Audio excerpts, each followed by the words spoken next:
The radio in Seattle's Transportation Control Center crackled incessantly that Thursday night. Raymond Chun adjusted the rearview mirror of the Line 49 bus, watching the last drops of coffee in his disposable cup sway with each jolt of the vehicle. After 19 years of driving Seattle's steep streets, he knew every curve, every traffic light, and, above all, every rule in the Metropolitan Transit Authority's conduct manual. Line 49, this is control. Severe storm approaching the financial district. Stay strictly on the established route and timetable. The metallic voice of the radio echoed through the practically empty bus. Raymond replied with a brief, "Roger that," as his watchful eyes traveled down First Avenue. The sky, which was already heavy, began to pour torrential rain on the city. The few pedestrians on the streets ran for cover, except for one solitary figure who caught his eye. An elderly woman with a walker was struggling to move on the slippery sidewalk, 3 blocks from the official bus stop. Her trembling hands clung to the walker as she tried to keep her balance against the gusts of wind that whipped her drenched coat. Raymond's heart squeezed. He knew that stopping outside the designated points was a serious breach of protocol, especially during adverse weather conditions. 3 warnings on his record in the last 2 months had already put him under observation by supervision. "Chun, this is supervision. Your GPS indicates a reduction in speed. Is there a problem?" The voice of Supervisor Marcus Williams sounded more authoritative than usual. Raymond hesitated for a moment, his fingers drumming on the steering wheel. The lady was now visibly staggering, her pale face revealing more than just tiredness. Dozens of cars passed her, their headlights briefly illuminating her frail figure, but none stopped. "Negative supervision. Just traffic," he replied, knowing that his next action could cost him his job. With one smooth movement, Raymond turned on the emergency lights and pulled the bus over to the curb, ignoring the no stopping sign. The only 2 passengers on board exchanged confused glances as he opened the doors and activated the accessibility ramp. "Ma'am," he called out, using the bus's microphone. "Please let me help you." The elderly woman looked up, revealing deep blue eyes marked by decades of experience. With visible difficulty, she began to move towards the bus. "Line 49, you're off the authorized route. Explain yourself immediately." Williams' voice thundered over the radio. Raymond ignored the call, climbed down from his post, and, shielding himself from the rain with his uniform, helped the lady up the ramp. His hands were freezing, and he could feel his body trembling. "Thank you, son," she whispered, her voice weak but laden with gratitude. "I wasn't feeling well." As soon as he settled her in one of the preferential seats, Raymond noticed that she was searching for something in her bag with trembling hands. "My medication. I need." One of the passengers, a nurse still wearing her Swedish Medical Center uniform, quickly approached. "I'm a nurse." "Ma'am, are you having heart symptoms?" The elderly woman nodded weakly as the nurse began to give her first aid. Raymond returned to his post, turned the heater on full blast, and resumed his journey, now with a new sense of urgency. "Chun, you're deliberately ignoring direct orders. This will have consequences." William's voice sounded increasingly angry. "Supervision, I have a medical emergency on board. I'll be making an unscheduled stop at the Swedish Medical Center." Raymond replied firmly, his voice leaving no room for argument. The next 10 minutes were tense. The nurse, who identified herself as Amanda Rodriguez, kept the lady conscious through conversation, while Raymond navigated the increasingly chaotic storm traffic. When they arrived at the hospital, a medical team was already waiting, alerted by Amanda via her cell phone.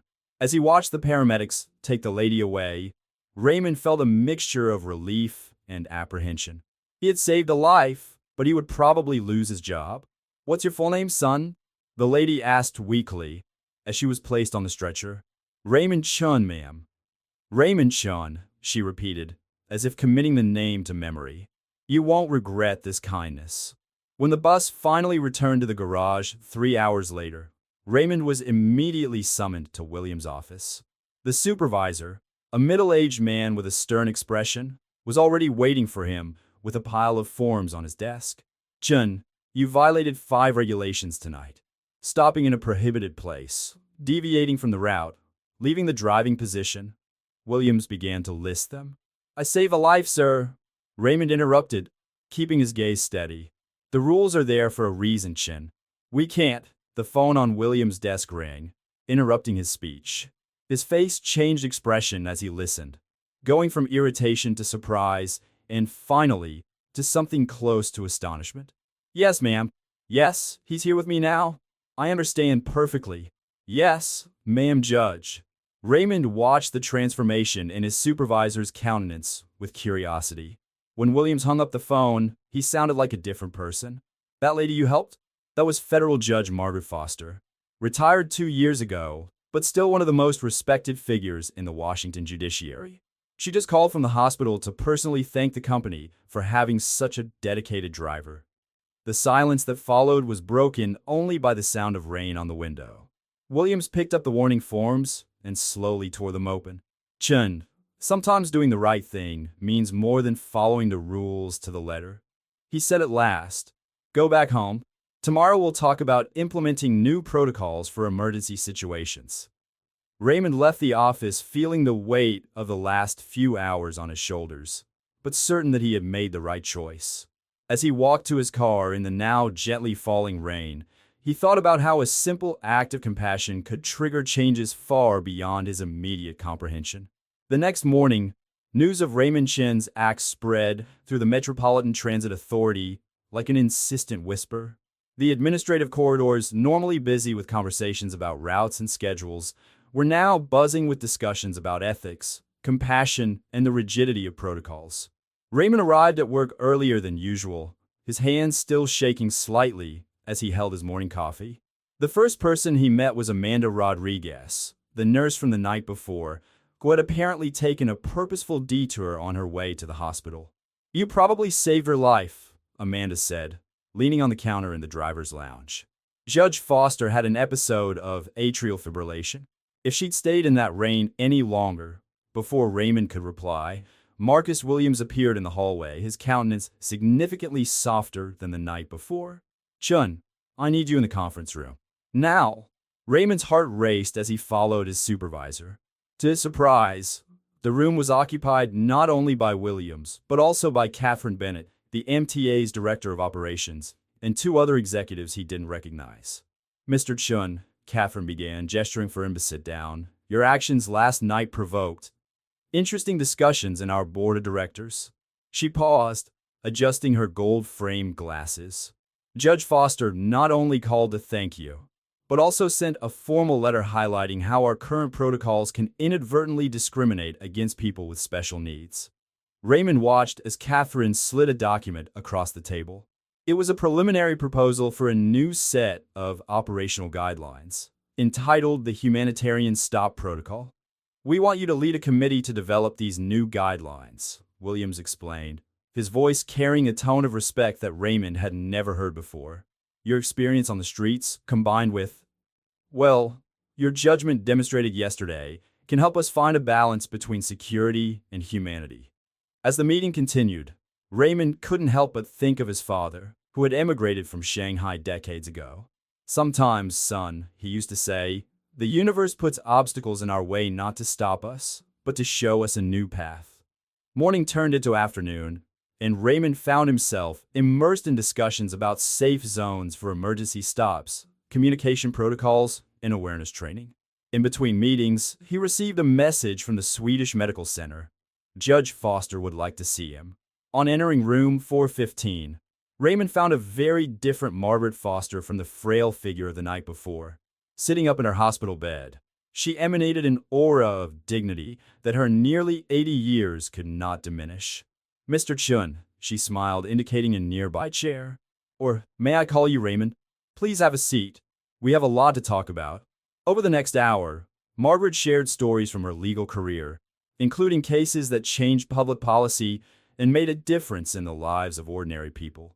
"You know, Raymond, in 40 years in the judiciary, I've learned that sometimes you have to break a protocol to establish a better one."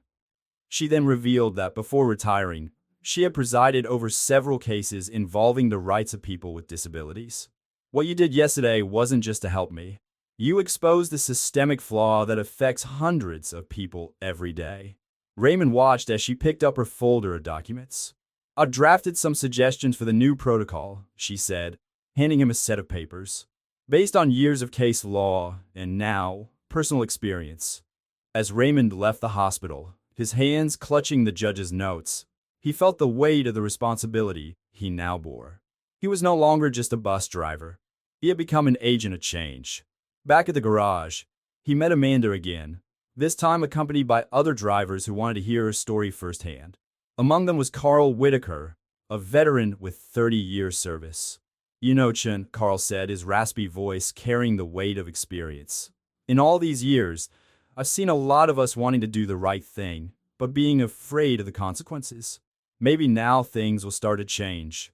The rest of the afternoon was dedicated to teleconferences with representatives from other transit authorities in the country. The story of Raymond and Judge Foster had attracted national attention, triggering similar discussions in other cities. While driving home that evening, Raymond noticed something different about his usual route. Bus stops no longer seemed like mere metal and glass structures. They were portals of possibility, places where small acts of compassion could trigger monumental change. Her phone vibrated with a message from Catherine. "First committee meeting tomorrow, 9 a.m. Judge Foster will participate via video conference. Get ready to make history, Raymond."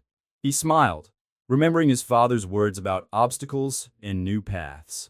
Sometimes a simple unauthorized stop could lead to a much longer journey than expected. The first meeting of the Committee for the Protocol for Humanitarian Stoppages took place in a room full of expectations. The video conference screen showed Judge Foster, now recovered and at home, while Raymond occupied a central position at the oval table on the 12th floor of the Metropolitan Transit Authority. "Ladies and gentlemen," Catherine Bennett began, "we are here to turn a moment of compassion into a lasting policy." She paused, observing the faces around the table. "Mr. Chun has shown us that sometimes humanity needs to prevail over bureaucracy." The meeting progressed with intense discussions about safe zones for emergency stops, evaluation criteria, and communication procedures. Raymond, normally reserved, was surprised to find his voice emerging with natural confidence, sharing insights from his nearly 2 decades on the streets of Seattle. "The real challenge," he explained, "is not just to create new rules, but to give drivers the tools to make informed decisions at critical moments." Judge Foster, through the screen, nodded in approval. "We need to balance safety with compassion. Every driver must be empowered to recognize genuine situations of need." As the meeting continued, Amanda Rodriguez, now the committee's official advisor on medical issues, presented alarming statistics on medical emergencies and public transportation. "On average, we have 3 critical situations a week on our transport network," she revealed. "Many could be avoided with proper intervention." The day turned into a series of workshops and discussions. During lunch, Raymond received an unexpected call from his father. "Son, you're in the Shanghai papers," said Chen Sr., his voice brimming with pride. "They're calling you the compassionate heart driver."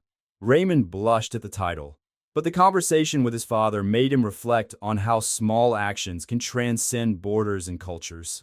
When he returned to the meeting room, he found Marcus Williams in a heated discussion with representatives of the drivers' union. "We can't just throw away decades of safety protocols," argued one of the representatives. "No one is suggesting that," Raymond interjected, his voice calm but firm. "We're proposing evolution, not revolution. Every rule we have today started with a real need. Now, we've identified a new need." The afternoon brought an even bigger surprise. Carl Whitaker, the veteran driver, presented a detailed archive of similar incidents over the years, situations in which drivers wanted to help but were prevented by regulations. "I've kept this log for 20 years, Carl explained, his voice breaking. "Each case represents someone who needed help and didn't get it." Catherine Bennett flipped through the file with growing interest. "This is extraordinary. Mr. Whitaker, I'd like you to officially join the committee." As the day drew to a close, concrete proposals began to take shape. The new protocol would include designated zones for emergency stops, a direct communication system with medical services, and specialized training for all drivers. "Before we close," Judge Foster spoke through the screen, I'd like to share something.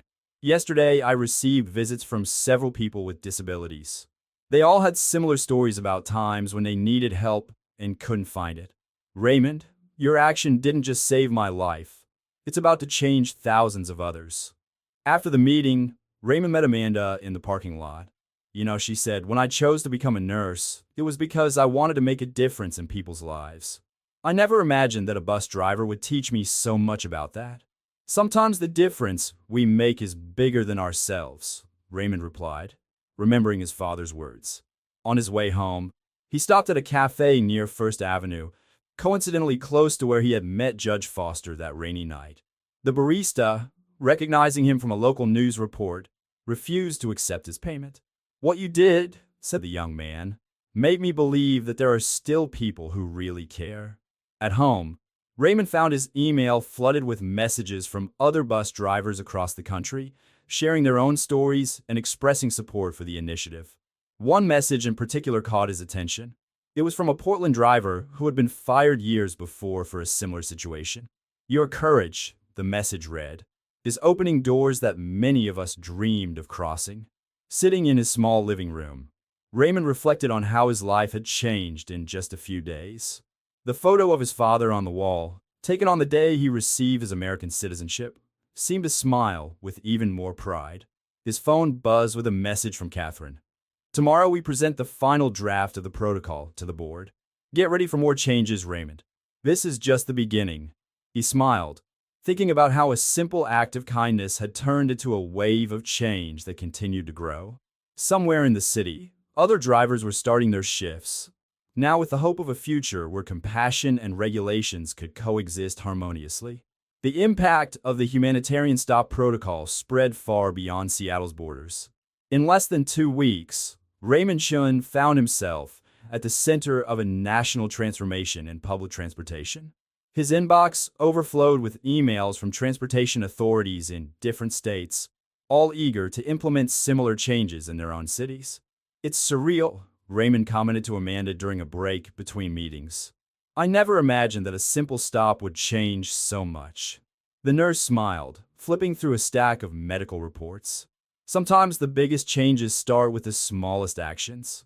Since your story went public, we've seen a 40% increase in reports of drivers assisting passengers in vulnerable situations." The MTA office had become a center of operations for what the local media began to call the Compassion Revolution. Catherine Bennett coordinated video conferences with representatives from Chicago, Boston, and Los Angeles, while Marcus Williams led training sessions on the new protocols. Carl Whitaker hurried across the hall, waving a newspaper. "Have you seen this? The New York Times. Front page." Raymond picked up the paper, his hands trembling slightly as he saw his picture next to Judge Foster. The headline read, "How an Act of Disobedience is Revolutionizing American Public Transportation." "It's not about disobedience," Raymond muttered, folding the newspaper carefully. "It's about humanity."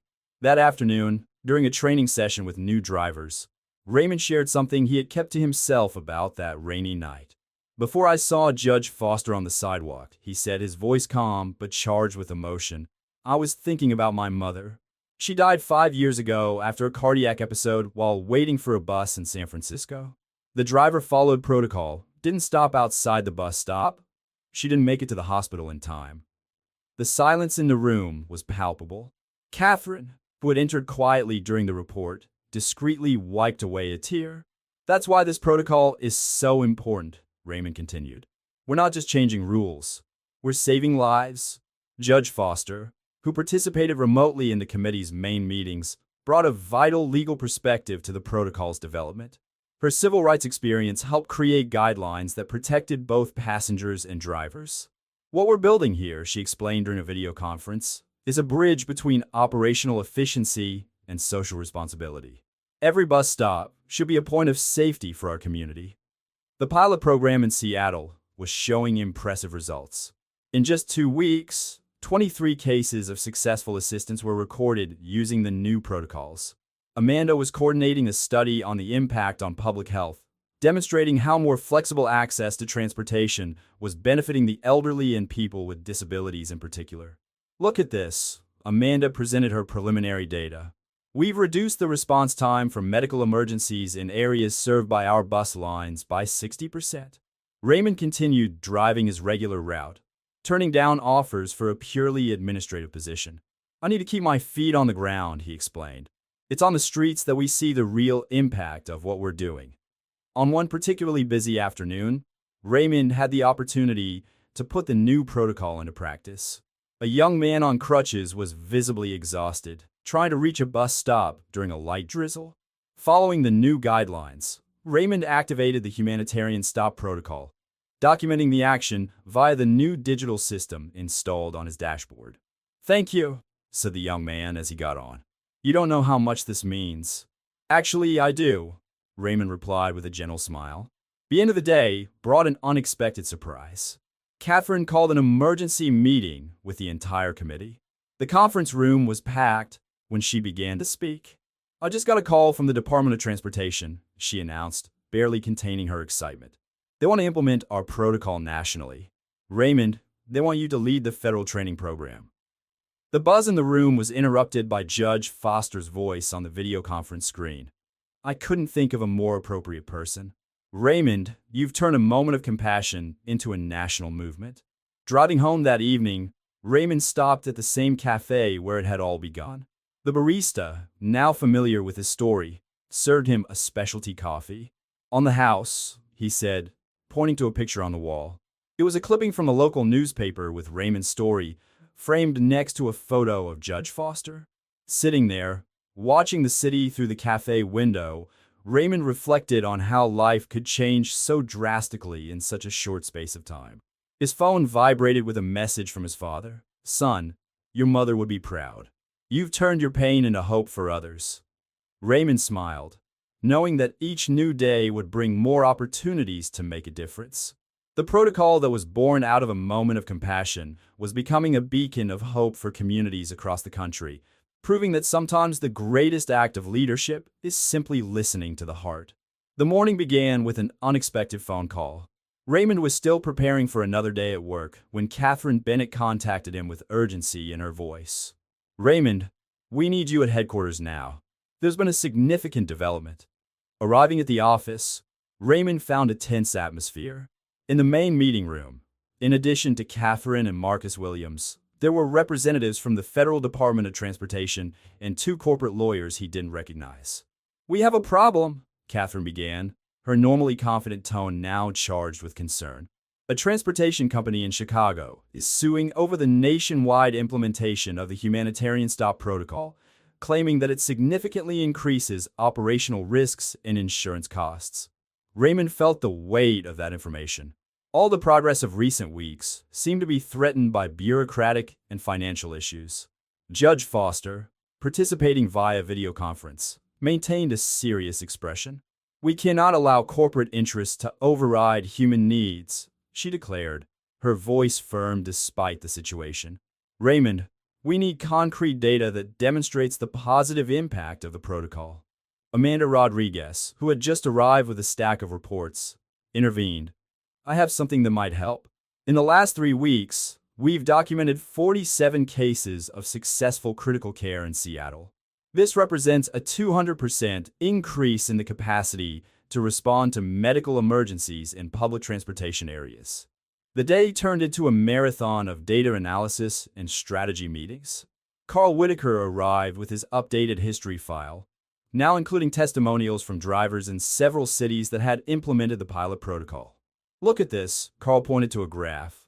"Passenger complaints are down 30% since we started. People feel safer knowing they can count on our help in emergencies."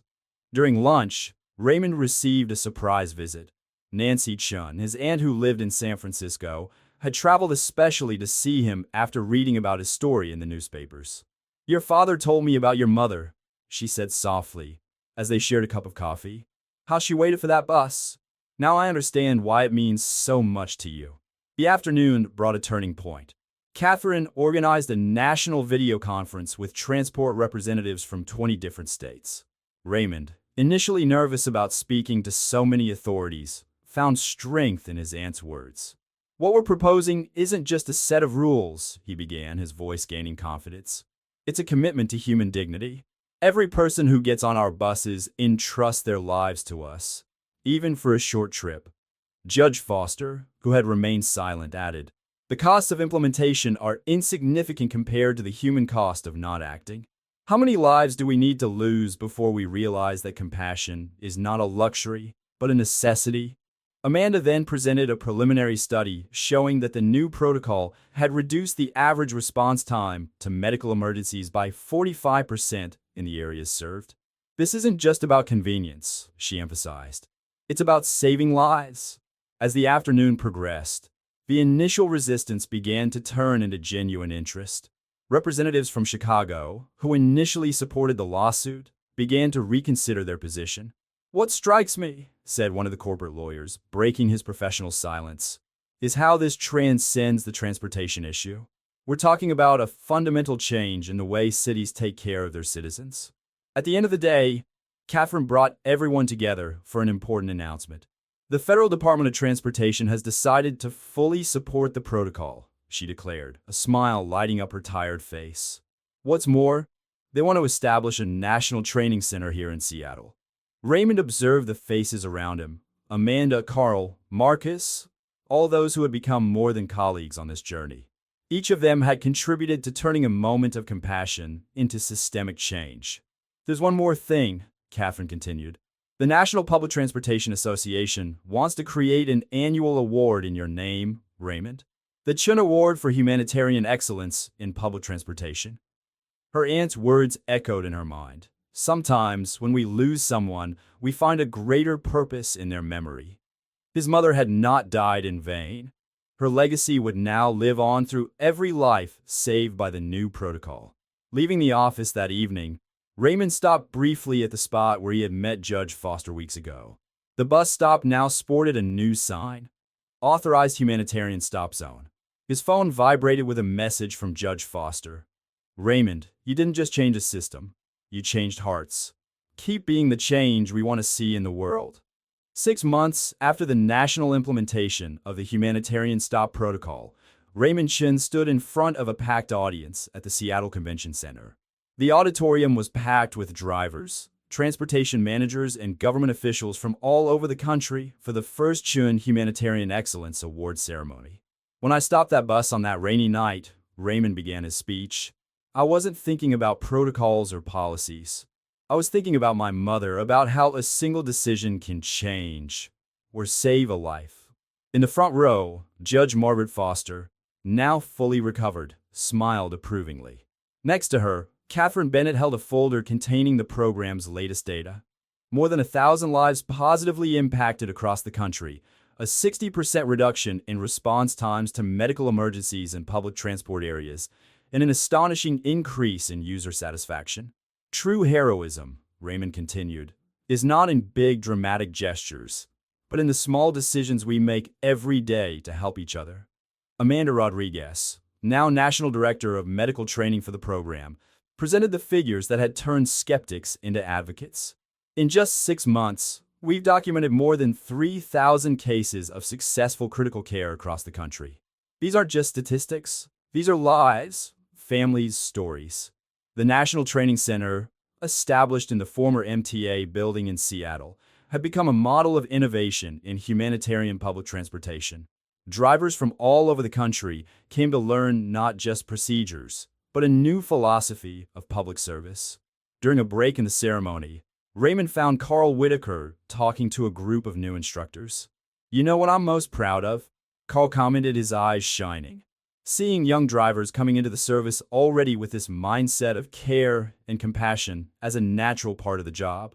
Marcus Williams, who had initially resisted the change, was now leading workshops on how to balance safety protocols with human needs. "I've learned that rigidity is not synonymous with efficiency," he explained during his presentation. "Sometimes true efficiency lies in our ability to adapt and respond to people's real needs." The afternoon brought a particularly touching moment when an elderly woman took to the stage. It was Helen Martinez, the first person to be helped by the protocol in Chicago after its national implementation. "I was having a hypoglycemic episode," she shared, her voice laced with emotion. "The driver not only stopped short, but called for medical help and stayed with me until the ambulance arrived. Today, I'm here not just to say thank you, but to celebrate a change that is saving lives every day. Raymond watched the audience as Helen spoke. He saw tears in the eyes of tough veterans, smiles of recognition among the rookies, and a palpable sense of pride permeating the atmosphere. Catherine took the stage for a surprise announcement. The Department of Transportation has just approved an additional $50 million in funding to expand the program internationally. Delegations from Canada, the United Kingdom, and Australia have already shown interest in implementing adapted versions of the Chin Protocol. Judge Foster, when it was her turn to speak, brought a unique perspective. What began as an act of compassionate disobedience turned into a quiet revolution in public transportation. Raymond didn't just save my life that night. He initiated a change that will continue to save lives long after we're all gone. At the end of the ceremony, Raymond found his father among the crowd. Chin Sr. didn't say anything. He just hugged his son, his tears saying more than words could express. Later, during the reception, Amanda approached him with surprising news. Raymond, you won't believe it. A university in Boston wants to create an ethics course in public transportation based on protocol. They want you to be a visiting professor. The evening was drawing to a close when Raymond decided to make one last stop. He drove to that bus stop on First Avenue, now transformed into an unofficial memorial to the movement. A discreet plaque told the story of that rainy night and how a simple act of kindness had triggered a national transformation. Sitting on a nearby bench, Raymond reflected on how his life had changed. He was no longer just a bus driver. He had become a symbol of something bigger, a reminder that every person has the power to make a difference. His phone vibrated with a message from Judge Foster. Raymond, I'm reminded of something I've learned in 40 years on the bench. True justice begins with compassion. You taught us that better than any law could. As he drove home, Raymond noticed something different in the air. It wasn't just the protocol that had changed. It was the very culture of public transportation. Buses were no longer just metal vehicles crossing the city. They were bridges of humanity, connecting people not just to places, but to each other. Mom, he whispered to himself, parking in front of his house. I hope you're proud. Your last moment was not in vain. It turned into hope for thousands. The legacy of the Chun Protocol would continue to grow, reminding everyone that sometimes the biggest changes start with the smallest choices, and that in an increasingly automated and impersonal world, human compassion is still the most powerful force for transformation.